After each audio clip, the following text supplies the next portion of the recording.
Aguinha aqui, né? Se Lúcifer se arrependesse de verdade e pedisse perdão pra Deus, Deus perdoaria? Ou não há perdão pro que Lúcifer fez? Na minha leitura não há perdão. E por quê? Primeiro que ele nunca pediria perdão pela característica dele, ou não? Também não. Daquilo que na teologia se chama vontade permissiva de Deus. Isso é uma coisa que é difícil de entender também, difícil. porque Deus permite o Lúcifer agir no mundo. Agir, né? O sofrimento das crianças, o sofrimento dos inocentes, né? Depois a gente tem o livro astronômico, né? Que é quando Uriel ensina Enoque sobre o movimento dos astros e defende ali a ideia de um calendário solar de 364 dias, né, diferente do calendário lunar que era usado no tempo, e mostra ali que o cosmos ele tem uma ordem perfeita criada por Deus. Então é um assunto bem de astronomia, assim, né, ou quase astrologia, né. Então vai falar de estações, vai falar de ventos, portais celestiais e vai falar também sobre as leis da natureza, mostrando que isso tudo ali seria expressão da perfeição divina. E aí tem o livro dos sonhos, né. O livro dos sonhos, aí Enoque vai ter vários sonhos, né? Primeiro ele tem uma visão do dilúvio, né? Ele enxerga o dilúvio acontecendo. A gente não pode esquecer que Enoque é avô de Noé, então faltava um bom tempo para isso acontecer.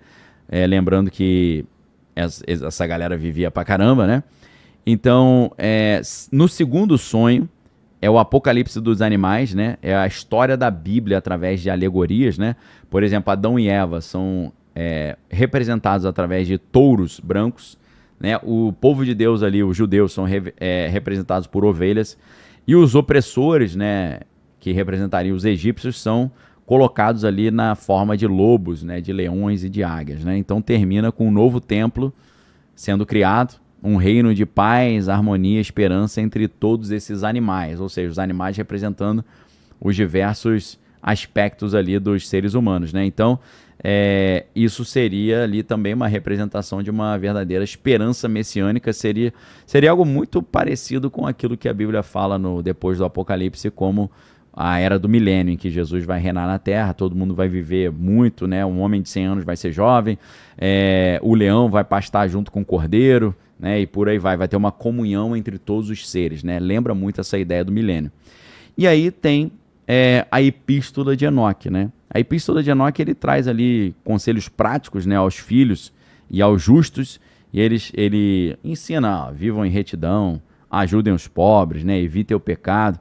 Ele faz uma crítica dura aos ricos, principalmente aos ricos opressores. Talvez isso tenha incomodado muito também os ricos que estavam ali, né, seguindo as coisas do cristianismo. E ele fala também do chamado Apocalipse das 10 semanas, que é a história sendo dividida em 10 períodos, até o juízo e a nova criação. Então seria a história da humanidade dividida em 10 partes, né? Isso ele chama de Apocalipse das 10 semanas. Ele faz uma promessa de luz eterna para os justos, né? E para todos aqueles que estão sofrendo no mundo. E tem vários apêndices ali sobre o nascimento milagroso de Noé, né? Ele vai contar uma história do nascimento de Noé como se fosse uma história meio sobrenatural, assim, né? Meio como se fosse um cara que foi projetado por Deus para fazer esse tipo de missão. Então, nessa ideia, né, do nascimento especial de Noé, a gente lembra que não foi só Jesus que teve assim um nascimento fora do normal, né? A gravidez virginal de Maria. Mas quando a gente vê a história de Sansão, a mãe de Sansão estava andando ali no campo e de repente viu um homem, né? E o homem falou: olha, para de beber porque o seu filho vai ser muito importante, vai fazer um trabalho especial. E aí ela acha aquilo estranho, chama o marido para ver esse anjo, o marido vê também o anjo, e o anjo fala para ele também, ó, para de beber, se conserta, vive em santidade, porque o filho que vocês vão gerar agora vai ser muito usado por Deus. E aí, eles acharam que era uma pessoa, mas depois esse anjo, segundo a Bíblia, ele sobe assim e some, né? E aí eles entendem que realmente um anjo foi enviado para dar um recado de que o filho seria especial. Então eles começam a se consagrar, a se santificar, e acaba que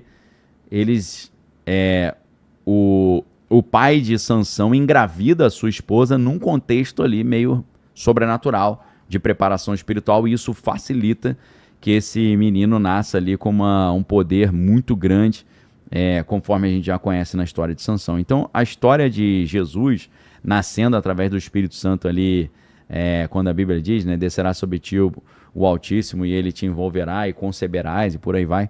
Então, essa gravidez virginal de Maria não é uma coisa única na Bíblia, né? A gente não tem outros exemplos de gravidez virginal, mas a gente tem outros exemplos de pessoas que foram meio que preparadas ali para fazer uma determinada missão com Deus, né?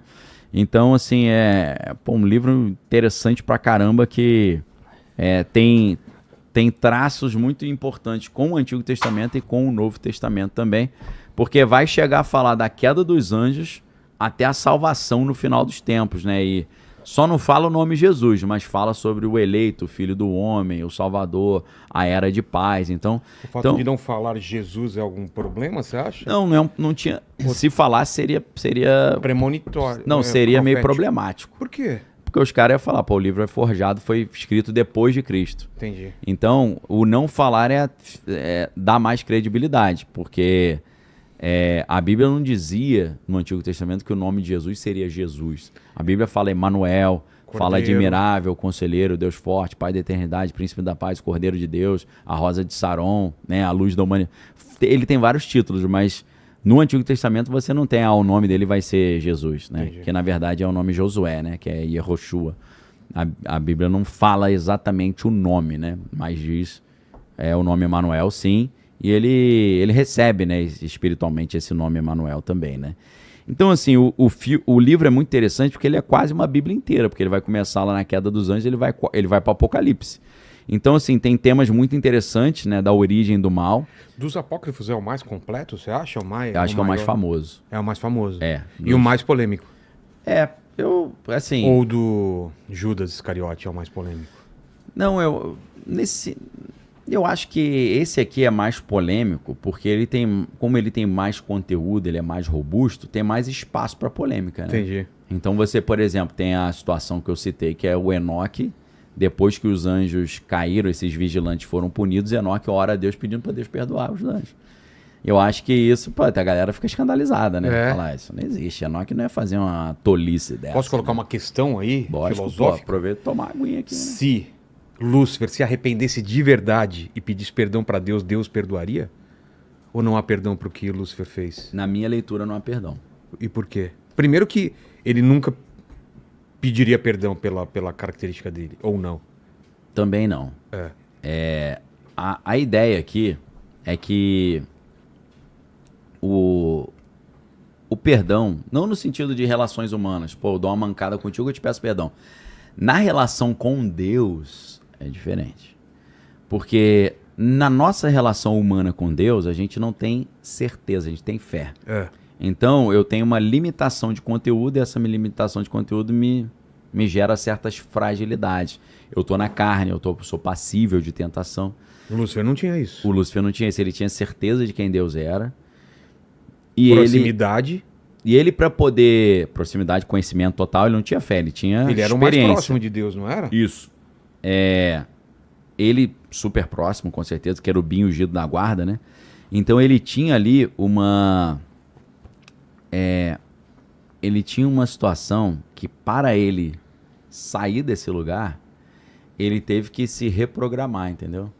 Ele teve que, como quebrar se fosse...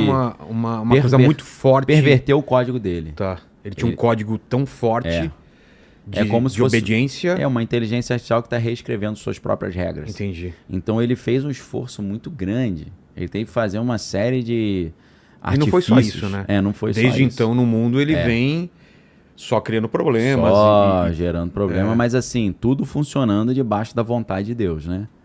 Daquilo que na teologia se chama a vontade permissiva de Deus.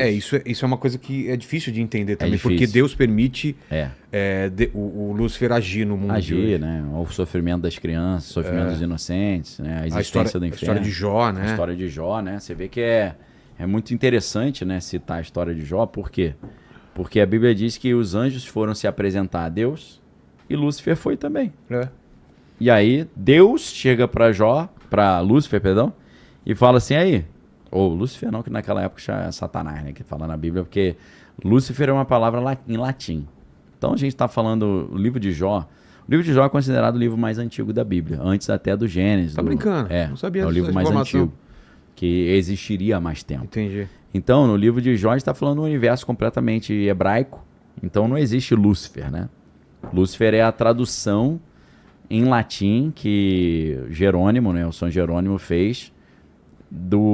É uma tradução que vem de Isaías 14, quando fala: ó, como caíste do céu, estrela da manhã, filha da alva, tu que debilitavas as nações.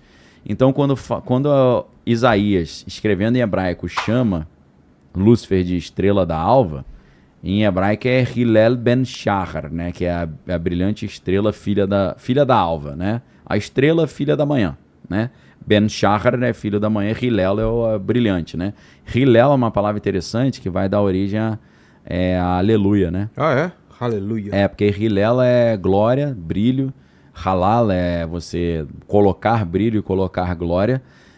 Halelu é louvemos e Haleluia é louvemos a Iá, que é o apelido de Deus, né? Entendi. Então, esse ser na Bíblia é chamado de Hillel. O que dizem que é Samael, que é o Lúcifer, né? Então, Hillel é o cara brilhoso, que tem glória. E aí ele perde essa glória e quer que os seres humanos deem a ele a glória e não a Deus, né? Apesar de que a Bíblia fala que só a Deus é toda a honra e toda a glória. Então, essa expressão hebraica, Hillel ben Shachar, ela é traduzida em grego como fósforos. Então, o nome grego de Lúcifer é fósforo. Então, cuidado com o fósforo, hein? É? Fósforo. O portador da luz, alguma coisa Portador, assim? Fós é a luz em grego, né? E foro é o transportador, né? E aí, Fiat Lux. Fiat Lux, né? Haja luz, né? E aí, em latim, o fósforo vira lute. Em vez de ser fós, é lute. E o fer fica parecido, né? Porque é fósforo. Lucifer. Lucifer é o transportador da luz. Tá. Portador da luz. Que em hebraico é Hillel, né? Que é o brilhoso. E o lance da estrela da manhã? Então, os dois são chamados de estrela da manhã, né? Jesus e Lúcifer. Jesus também. Porque estrela da alva, filha da manhã, né? Então, ambos têm esse título, Tá. né? Jesus é chamado de a brilhante estrela da manhã, que é o planeta Vênus, quando ele brilha de manhã, quando ele aparece de Quando ele manhã. aparece no céu, parece uma estrela, né? Parece uma estrela, que é a estrela da manhã, né? Então, Lúcifer recebe esse título também. Existem, na verdade, várias equivalências entre Lúcifer e Cristo, né? Por exemplo, Cristo é o Cordeiro de Deus que tira o pecado do mundo.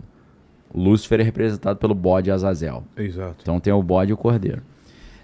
Existe Lúcifer enquanto serpente e existe a serpente de Moisés, né, que engoliu as outras serpentes. Mas né? que era do bem. Do bem, uma serpente do bem. Existe o poste, que é a cruz que Moisés levanta. Não sei se a galera lembra dessa história. Teve uma época que eles estavam no deserto, na travessia, né, para a Terra Prometida. E aí o povo começou a ser atacado por víboras. E aí Moisés ordenou que fosse construída uma cruz e colocada em cima da cruz uma serpente de bronze. E quem fosse picado pela víbora e olhasse para essa serpente na cruz era curado.